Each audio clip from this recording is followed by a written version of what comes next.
Yeah, my attorney was saying they nailed this guy for child molesting, but he swears he didn't do it. Why should I fuck with children, he says. They're too small. He shrugged. Christ, what could I say? Even a goddamn werewolf is entitled to legal counsel. I didn't dare turn the creep down. He might have picked up a letter opener and gone after my pineal gland. Why not, I said. He could probably get Melvin Belly for that. I nodded, barely able to talk now. My body felt like I'd been wired into a 220-volt socket. Shit, we should get us some of that stuff. I muttered finally, just eat a big handful and see what happens. Some of what? Extract of pineal. He stared at me. Sure, he said, that's a good idea.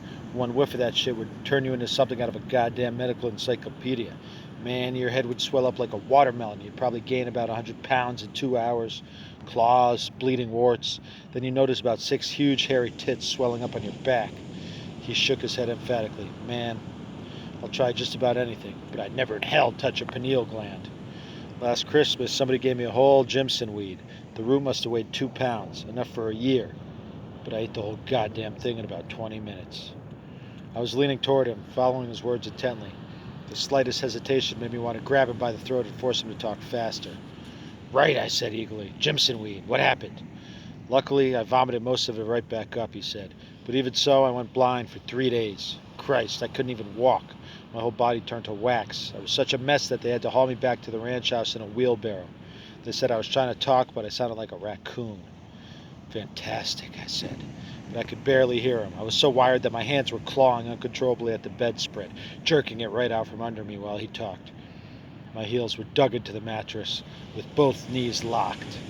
I could feel my eyeballs swelling, about to pop out of the sockets. Finish the fucking story, I snarled. What happened? What about the glands? He backed away, keeping an eye on me as he edged across the room. Maybe you need another drink, he said nervously. Jesus, that stuff got right on top of you, didn't it? I tried to smile. Well, nothing worse. No, this is worse. It was hard to move my jaws. My tongue felt like burning magnesium. No, nothing to worry about, I hissed. Maybe if you could just shove me into the pool or something. God damn it, he said. You took too much. You're about to explode. Jesus, look at your face. I couldn't move. Total paralysis now. Every muscle in my body was contracted. I couldn't even move my eyeballs, much less turn my head or talk. It won't last long, he said. The first rush is the worst. Just ride the bastard out. If I put you in the pool right now, you'd sink like a goddamn stone. Death. I was sure of it. Not even my lungs seemed to be functioning. I needed artificial respiration, but I couldn't open my mouth to say so. I was going to die, just sitting there on the bed, unable to move. Well, at least there's no pain.